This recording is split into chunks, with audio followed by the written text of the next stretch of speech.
Bismillahirrahmanirrahim. Assalamualaikum warahmatullahi wabarakatuh. Alhamdulillahi rabbil alamin.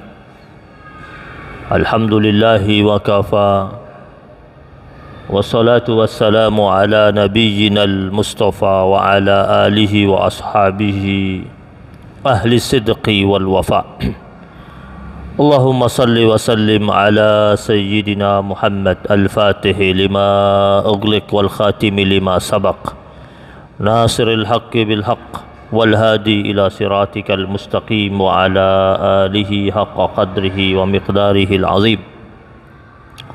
Subhanaka la ilma lana illa ma 'allamtana innaka antal alimul hakim. Allahumma 'allimna ma yanfa'una warzuqna ilman wa arinal haqqa haqqan warzuqna ittiba'ah wa arinal batila batila warzuqna ijtinabah wa adkhilna fi ibadikas salihin. Subuhun qudusun rabbuna wa rabbul malaikati war ruh.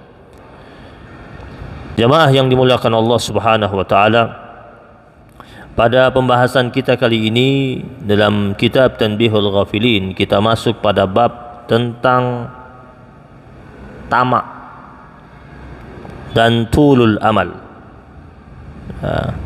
tentang rakus dan panjang angan-angan, yang dikupas oleh Al-Imam Abu Laits As-Samarqandi. Jadi digabung antara rakus dengan panjang angan-angan. Karena biasanya orang yang panjang angan-angannya itu jadi rakus dia untuk memenuhi angan-angannya. Kemudian Imam Abu Laits menjelaskan bahwasanya rakus ini ada dua macam. Jadi ada rakus yang tercela, ada rakus yang tidak tercela. Ya, kalau orang dia rakus dalam hal amal saleh, ibadah, belajar, nutut ilmu, dia tomak, ya, tomak dengan tutut ilmu, itu boleh. Tapi kata rakus ini konotasinya lebih sering negatif ketimbang positif. Ya. Rakus, ya, sifat yang dampaknya ini tidak hanya merugikan pelakunya, tapi juga merugikan orang lain. Karena kalau orang sudah dihinggapi rasa rakus, maka dia akan menghalalkan segala cara. Dan godaan rakus ini dua, harta dan kekuasaan. Orang sudah punya rumah ukuran 100 meter, masih pingin yang ukuran 200 meter. Sudah dapat yang 200 meter, pingin yang 500. Sudah dapat yang 500 meter, pingin ditingkatin. Sudah selesai ditingkatin, kurang luas, pingin yang ada kolam renang. Pingin lagi yang ada lapangan golf. Nah, ada rumah, orang punya rumah, ada lapangan golfnya. Itu rumahnya luasnya udah ribuan meter, hektaran. Ya. Di rakus ini ada rakus tentang harta. Ada juga rakus dengan kekuasaan. Ya. Sudah dapat posisi enak, pinginnya lebih lama, nggak mau diganti sama orang lain. Ya. Banyak orang ketika dia berkuasa dia mengatakan saya nggak perlu lama-lama, cukup nanti digantikan sama orang berikutnya. Tapi ternyata tidak. Lihat Firaun, rakus dia, tidak mau digantikan sama orang lain, bahkan dia merasa dirinya tak tersaingi. Tentang rakus akan harta, Allah Subhanahu wa taala ingatkan kita dalam surat Al-Fajr, ya, wa tuhibbunal mala hubban jamma. Kalian ini mencintai harta dengan cinta secara berlebihan. Jadi sebenarnya cinta sama harta itu boleh tidak? Boleh. Bukan tidak boleh, boleh.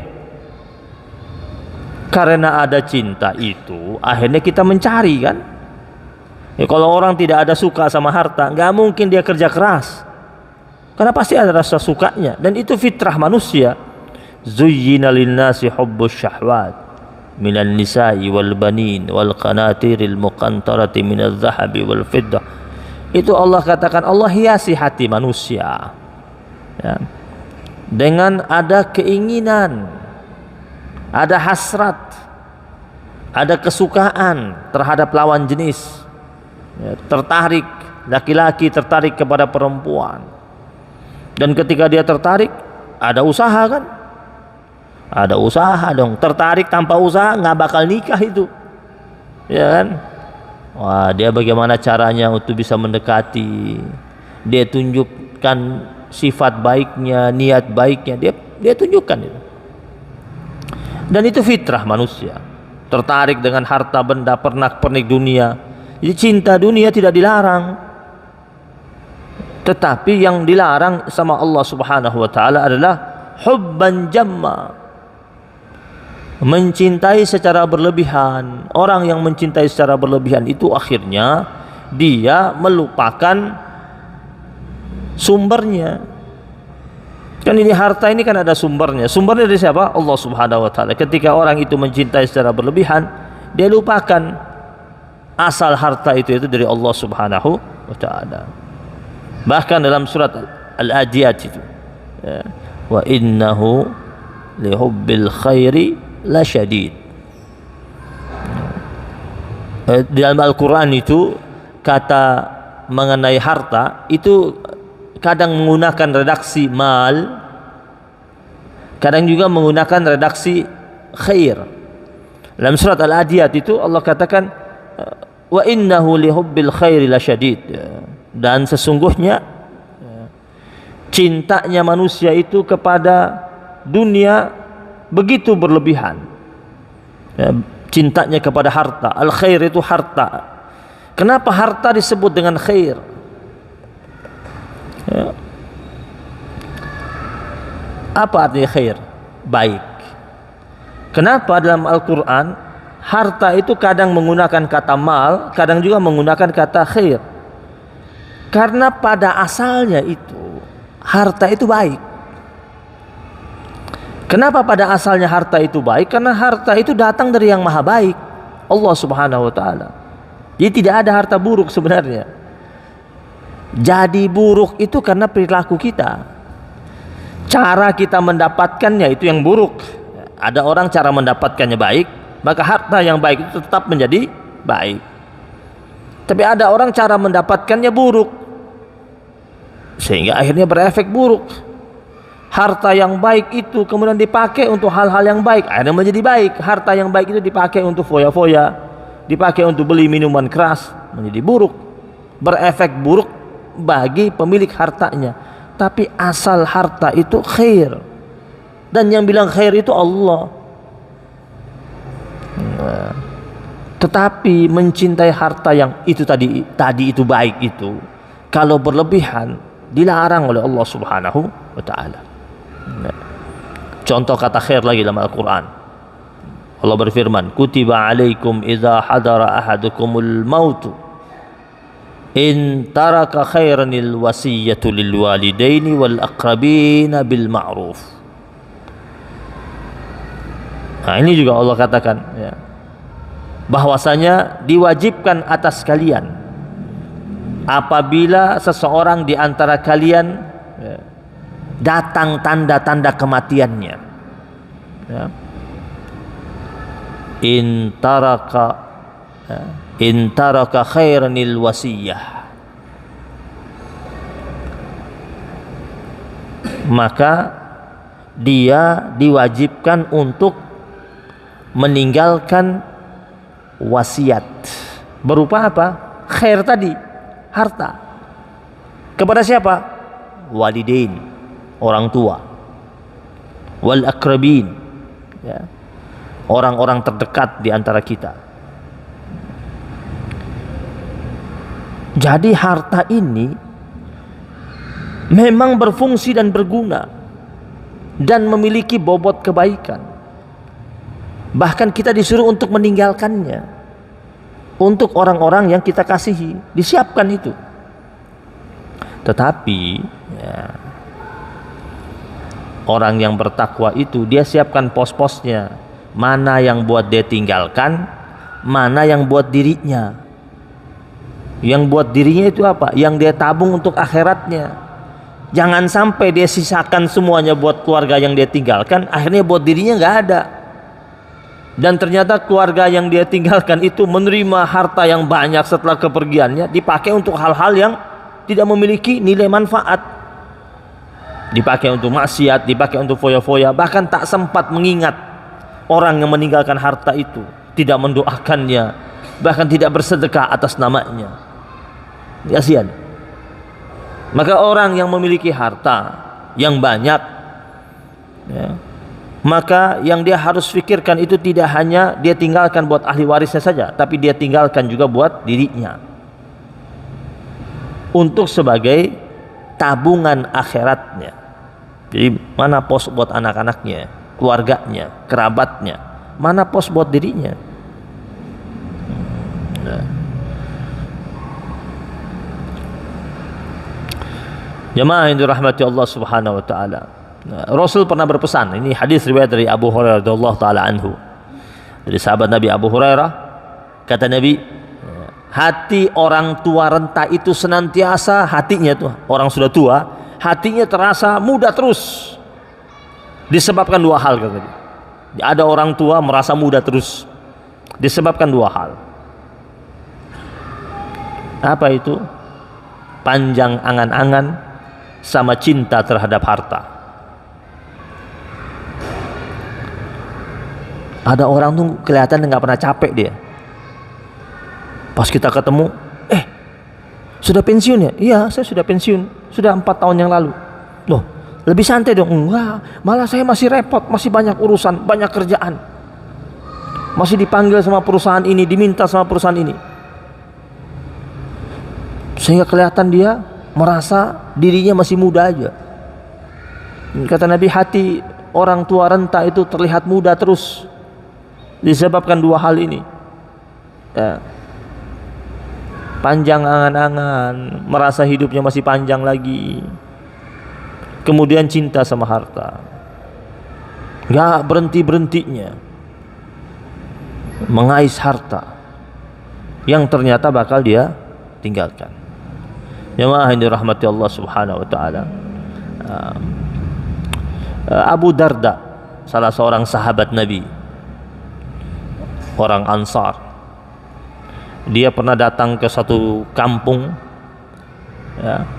Dia datang ke satu kampung, menurut riwayat daerah Al-Hims. Dia datang ke kampung tersebut, kemudian dia lihat penduduk kampung itu, ya, menempati rumah yang mewah-mewah, yang bagus-bagus. Kata Abu Darda, apakah kalian tidak malu? Kalian membangun tempat yang kalian tidak bakal tinggal selamanya. Terus dia katakan lagi, ya, apakah kalian juga tidak malu?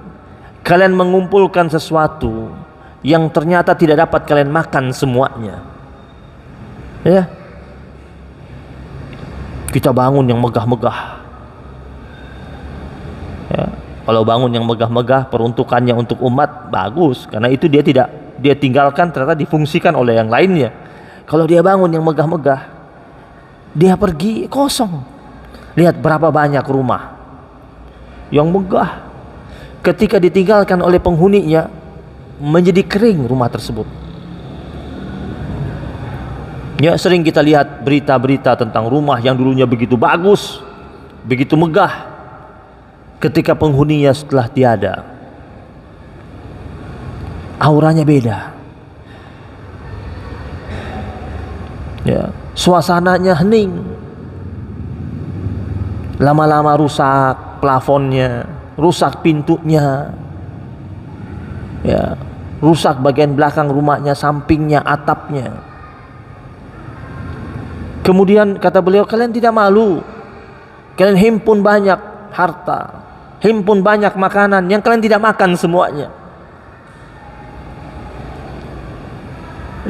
Belanja banyak-banyak, simpan di kulkas. Berapa banyak di antara kita tiap akhir bulan kulkasnya diperiksa, mengeluarkan makanan-makanan yang sudah kadaluarsa, dibuang di tempat sampah. Begitu bersemangat membeli barang-barang atau makanan yang mungkin lagi diskon, tapi ketika dia beli dengan membabi buta itu, dia tidak pernah berpikir apakah ini dapat dia habiskan atau tidak. Lalu kata Abu Darda, sesungguhnya orang-orang sebelum kalian telah membangun bangunan yang megah-megah, telah mengumpulkan sekian banyak harta, telah menghidupkan angan-angan mereka yang begitu panjang. Akhirnya mereka dikubur bersama angan-angan mereka. Mereka menjadi makhluk yang tertipu dengan diri mereka sendiri. Dan yang mereka kumpulkan itu perlahan-lahan hancur dan lebur, bahkan tak tersisa. Kita mungkin sering baca sejarah tentang kemegahan-kemegahan masa lalu yang dipimpin oleh para raja-raja, para penguasa-penguasa. Sekarang mana? Hanya ada situs-situs sejarah yang kita temui, yang tersisa bahkan, yang sudah tidak lengkap lagi. Yang dahulu sangat dielu-elukan, sangat diagung-agungkan. Kemewahan yang terjadi saat ini bukan menjadi kemewahan yang akan berlangsung terus 40 tahun, 50 tahun akan datang. Begitu pula dahulu, kemewahan yang pernah ada ratusan tahun yang lalu sudah tidak tersisa lagi. Jemaah yang dirahmati Allah Subhanahu wa taala. Kemudian Imam Abu Laits mengatakan, pangkal dari dosa itu ada 3 macam. Pangkalnya dosa. Yang pertama, sombong. Yang kedua, hasud. Yang ketiga, rakus. Kenapa sombong? Kenapa dikatakan pangkalnya dosa? Karena ini dosa tua. Pelaku pertamanya itu adalah iblis, laknatullah alaih. Karena kesombongannya itulah akhirnya dia terusir dari surga. Berdasarkan keangkuhan itulah dia tidak mau sujud penghormatan kepada Adam alaihissalam. Dan sombong ini tidak pernah hilang, bahkan menggelinding terus masuk ke hati-hati hamba Allah Subhanahu wa taala. Kemudian yang kedua, rakus. Siapa pelakunya? Pertama, ayah dan ibu kita Adam dan Hawa alaihi wassalam.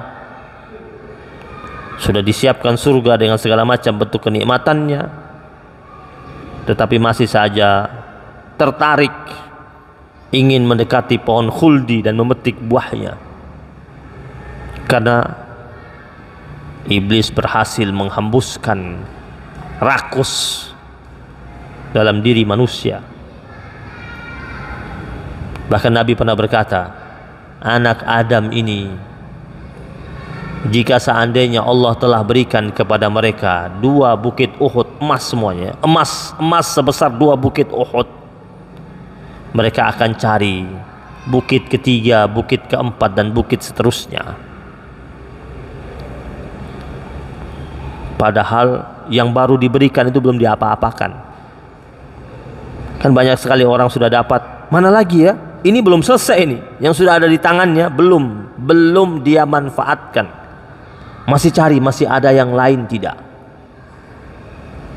Nah, sumber daya alam yang ada di dunia ini itu Allah siapkan sebenarnya cukup dan mencukupi.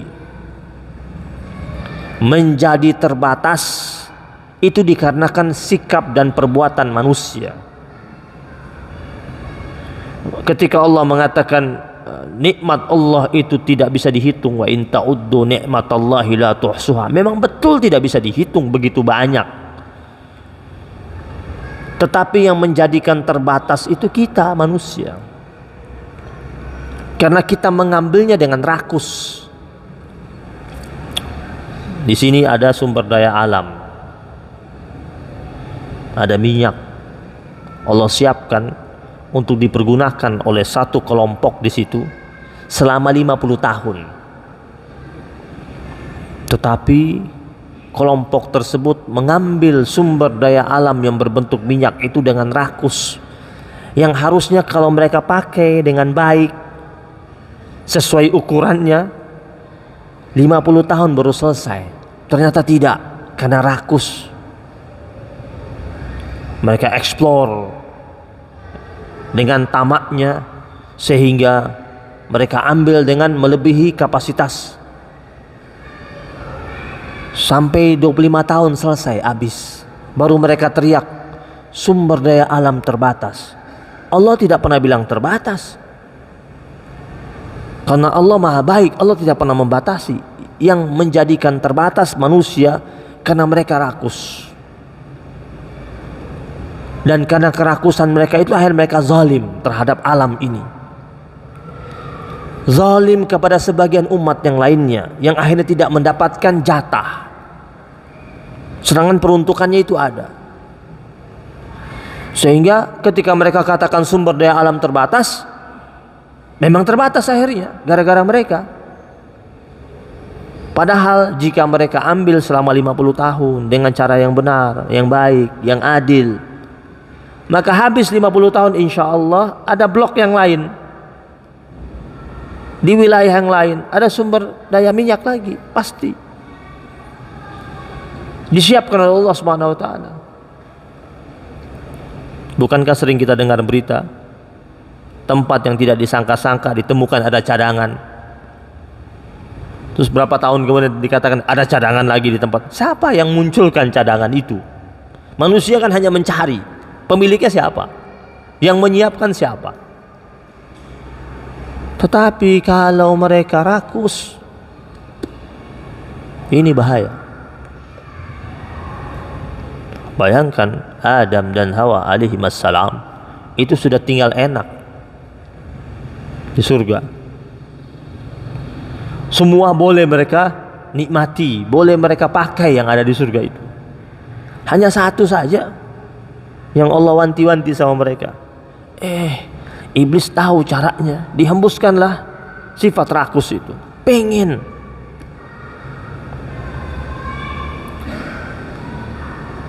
Baru yang ketiga itu hasud, dengki, iri hati. Habil dan Qabil saling membunuh gara-gara apa? Ada dengki yang bersemayam dalam hati mereka. Yusuf alaihi salam dibuang oleh saudara-saudaranya disebabkan apa? Hasud, dengki saudara-saudaranya kepada Yusuf alaihi salam. Abdullah bin Ubay bin Salul menjadi tokoh munafik yang membenci Rasul, kemudian merongrong kekuatan Madinah dari dalam. Islamnya penuh dengan kepalsuan. Sebabnya apa? Sebabnya apa Abdullah bin Ubay bin Salul jadi munafik? Karena dia dengki sama Nabi, dia hasud sama Nabi. Kedengkiannya kepada Nabi karena dia melihat Nabi orang yang baru datang dari Mekah masuk ke Madinah langsung diangkat jadi pemimpin oleh orang-orang Ansar.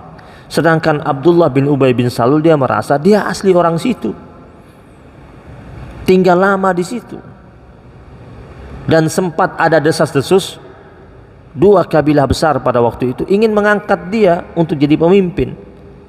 Tetapi di kemudian hari mayoritas orang-orang Madinah ketika melihat Nabi sampai, pandangan mereka langsung terpaku pada Rasulullah Sallallahu Alaihi Wasallam dan mengangkat Rasul sebagai pemimpin mereka. dengki. Dan salah satu memang sifat orang munafik adalah mereka kemana-mana menyimpan kedengkian terhadap saudara sesama muslim. Hati-hati. Kita ini kalau sudah mulai dengki, hati-hati, cepat-cepat istighfar. Kan kita ada doa yang kita sering bacakan, wala taj'al Rabbana ighfir lana wal ikhwan ladzina sabaquna bil iman. Terus apa? Wala taj'al li qulubina ghillal ladzina amanu. Kita bilang sama Allah, jangan engkau jadikan hati-hati kami ini ada ghil. Apa itu ghil? Hasud.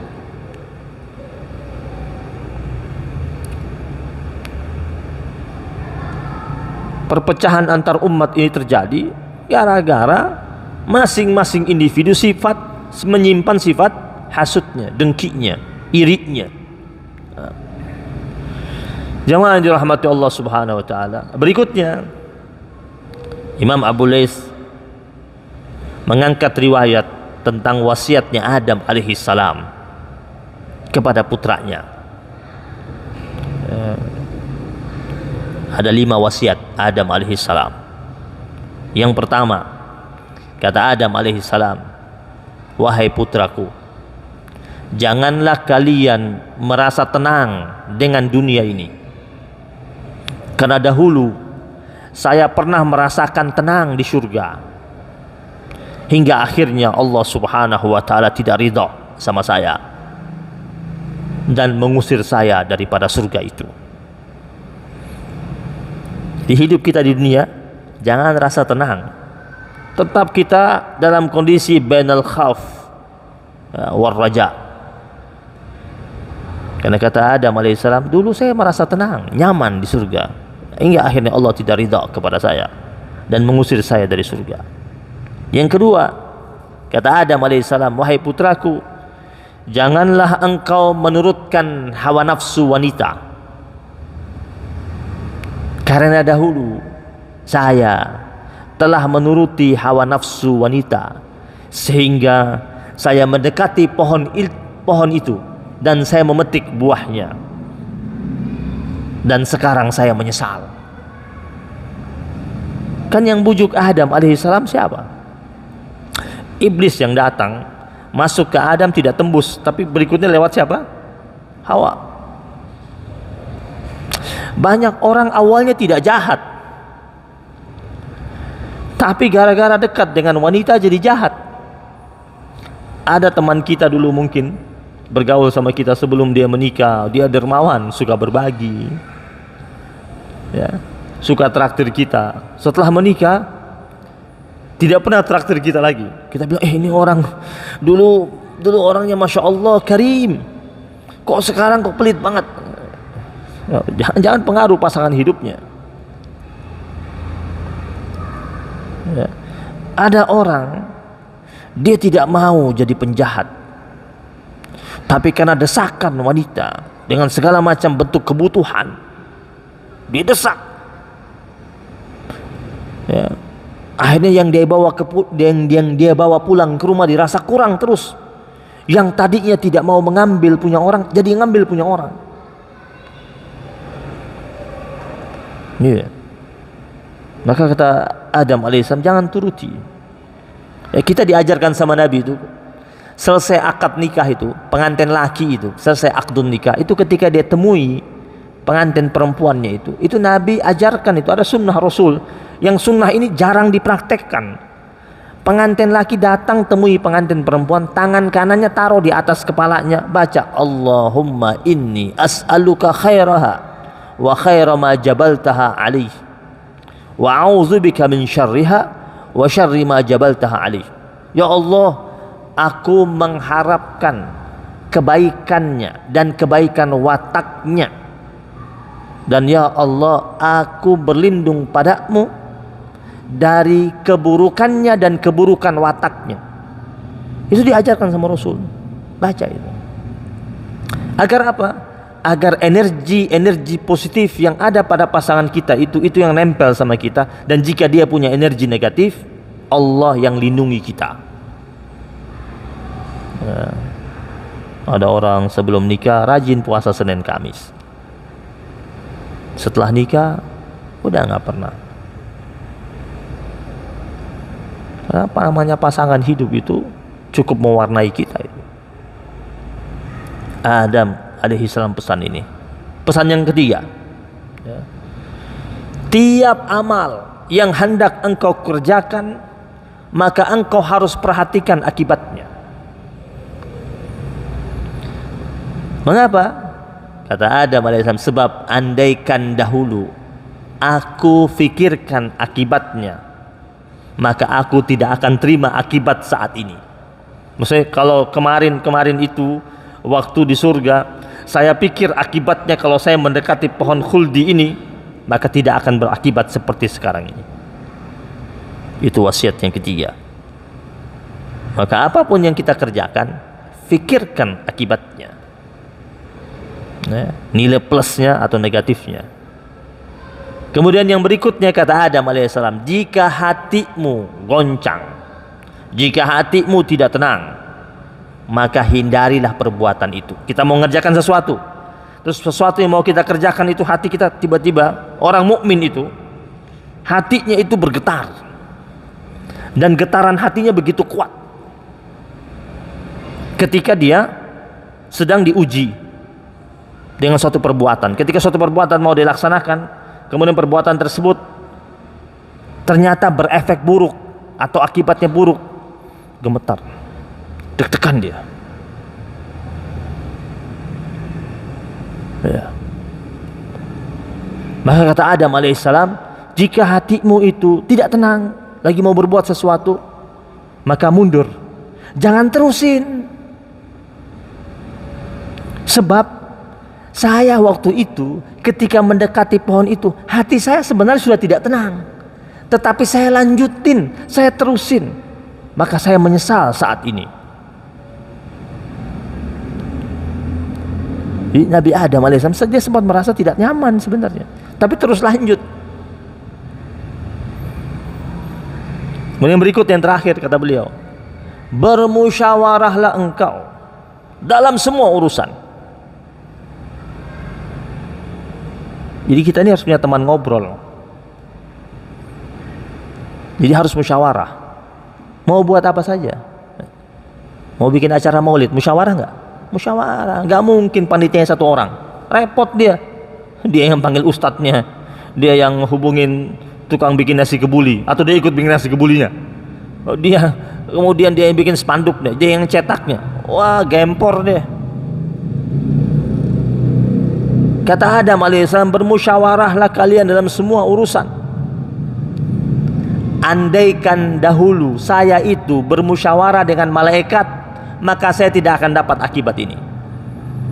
Waktu itu Nabi Adam tidak sempat musyawarah sama malaikat, tidak sempat tanya, diskusi. Maka kata beliau, musyawarah. Jamaah yang dirahmati Allah subhanahu wa ta'ala. Lalu lanjut lagi dari Syaqiqi al-Balkhi. Kata Syaqiqi al-Balkhi, saya telah menyimpulkan dari 4.000 hadis menjadi 400 hadis. Dari 400 hadis menjadi 40 hadis. Dari 40 hadis menjadi 4 hadis. Dan kesimpulannya, yang pertama, jangan mengikat, kata Syaqiqi al-Balkhi, jangan mengikat hatimu kepada wanita. Sebab hari ini dia untukmu, tetapi esok lusa belum pasti dia tetap milikmu. Iya. Iya. Jangan ikat kuat. Allah bilang apa? Inna kaidahunna azim. Oh, muslihat perempuan besar. Yang bilang Al-Quran. Tetapi perempuan juga orang-orang hebat. Dari perempuan melahirkan orang-orang hebat. Ulama-ulama besar banyak jasa perempuan. Imam Al-Ghazali jasa ibunya. Ya. Tapi banyak orang dia ikat hatinya dengan kekasihnya, dia merana nanti. Karena bisa jadi hari ini miliknya, besok belum tentu. Yang kedua kata beliau, jangan ikat hatimu dengan harta. Karena harta itu pinjaman. Hari ini milikmu, esok bisa milik orang lain. Berapa banyak perusahaan-perusahaan besar sekarang masih ada, masih berjaya, masih berdiri kokoh, tapi setelah kita lihat di dalamnya pemiliknya sudah berganti. Pemiliknya sudah berganti, udah ganti orang, ganti pemilik. Ya. Karena harta itu pinjaman. Rumah kan juga begitu.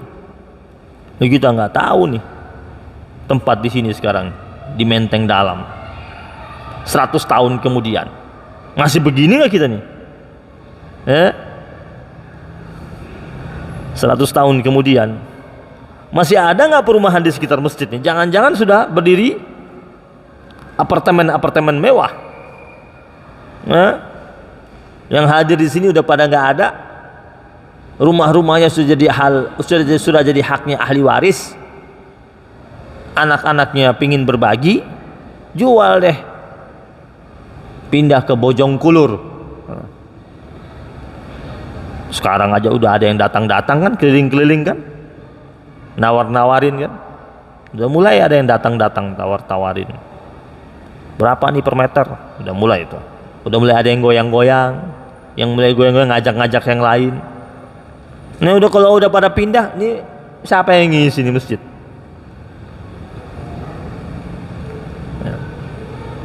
Ya. Kemudian yang ketiga, kata Syaqiq Al-Balkhi, tinggalkan apa yang ragu-ragu di dalam hatimu. Sebab hati seorang mukmin itu selalu goncang ketika dia sedang berada pada ranah yang syubhat.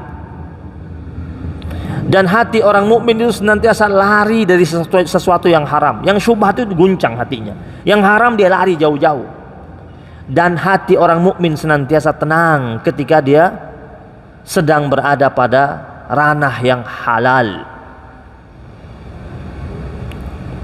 Yang berikutnya kata beliau, jangan berbuat sesuatu hingga mengerti benar-benar apa jawabannya ketika ditanya oleh Allah Subhanahu wa ta'ala. Jadi semua yang kita berbuat ini, mau berbuat, boleh berbuat, asal kita sudah tahu dengan pasti bagaimana menjawabnya bila ditanya oleh Allah Subhanahu wa ta'ala. Maka hadis an Ka'b bin Ibn Malik radhiyallahu ta'ala anhu, qala Rasulullah sallallahu alaihi wasallam, ma dhi'bani ja'i'ani ursila fi ghanamin bi afsad laha min harsil mar'i alal mali wasyarafi lidini. Ya. Kata Rasul, dua serigala yang lapar yang dilepas di tengah-tengah kumpulan kambing yang begitu banyak tidak lebih merusak, kata Rasul, dibandingkan sifat tamak, sifat rakus, ya, yang dimiliki oleh manusia terhadap harta dan kedudukan yang dapat sangat merusak agamanya. Kan serigala, dua serigala kalau dilepas, ada 10 ekor kambing, terus serigala dilepas di situ, wah itu berbahaya sekali, bisa habis disantap sama mereka. Kata Nabi, itu nggak berbahaya, memang merusak kan, tapi merusaknya itu nggak ada apa-apanya ketimbang sifat tamak terhadap harta dan kedudukan. Jadi sifat tamak terhadap harta dan kedudukan itu, kata Nabi, ibaratnya seperti dua serigala. Orang yang tamak terhadap harta, tamak terhadap kedudukan atau jabatan, itu seperti serigala yang sedang bersemayam di hatinya, dan itu dapat merusak agamanya. Berapa banyak orang dia rela menggadaikan agamanya demi harta, ya, dia buang jauh-jauh agamanya demi dapat kedudukan. Kenapa? Karena hatinya serigala. Tentu kita tidak mau Hati kita jadi hati yang serigala. Terakhir, Nabi ingatkan kita, Nabi pernah pesan kepada salah seorang sahabatnya yang bernama Hakim bin Hizam. Kata Nabi, wahai Hakim, harta itu sangat menggoda. Ini kata Nabi, sangat menggoda. Jadi kalau ada orang tergoda sama harta, memang harta itu menggoda. Tapi kata Nabi, barang siapa yang mengambil harta itu dengan cara yang rakus, maka dia tidak akan mendapati keberkahan di dalamnya. Tetapi barang siapa yang mengambil harta itu dengan tidak rakus, kalau dia mengambil harta itu dengan rakus, dia tidak mendapatkan keberkahan. Tapi kalau dia mengambilnya dengan tidak rakus, dia akan mendapatkan keberkahannya. Maka kata Nabi, orang yang rakus terhadap harta seperti orang yang makan tapi tak pernah kenyang. Gak pernah kenyang. Mudah-mudahan kita tidak jadi orang yang rakus terhadap harta dan rakus terhadap kedudukan. Ya, ada pemilihan, kalah, ya sudah, selesai sudah. Nggak usah ribut-ribut. Oh, ini gara-gara ini, gara-gara itu. Ya, lihat ulama-ulama zaman dahulu, jabatan itu bukan mereka tidak mengejar jabatan, tidak. Mereka bilang apa kalau ada jabatan di depan mereka? Mereka bilang apa? La atlub wala arfud. Aku tidak meminta dan aku tidak menolak. Kalau dia punya kapasitas, ya, dia punya kapasitas, punya kompetensi, dia tetap mengatakan la atlub wala arfud. Saya tidak minta, tapi saya tidak menolak. Minta tidak mau. Tapi kalau memang dipercayakan, dia akan menerimanya. Rabbana taqabbal minna innaka antas samiul alim wa tub alaina ya maulana innaka antat tawwabur rahim. Rabbana la tuzigh qulubana ba'da idh hadaytana wa hab lana min ladunka rahmah innaka antal wahhab. Rabbana innaka jami'un nas li yaumin la raiba fihi innaka la tukhliful mi'ad. Wa sallallahu ala nabiyyina Muhammadin nabiyil ummi wa ala alihi wa sahbihi wa baraka wa sallam. Alhamdulillahi rabbil alamin. Mari sama-sama, ya Allah biha, ya Allah biha, ya Allah bihusnil khatimah. Ya Allah biha, ya Allah biha, ya Allah bihusnil khatimah. Ya Allah biha, ya Allah biha, ya Allah bihusnil khatimah. Ya Allah biha, ya Allah biha, ya Allah bihusnil khatimah. Wal afu minkum. Wassalamualaikum warahmatullahi wabarakatuh.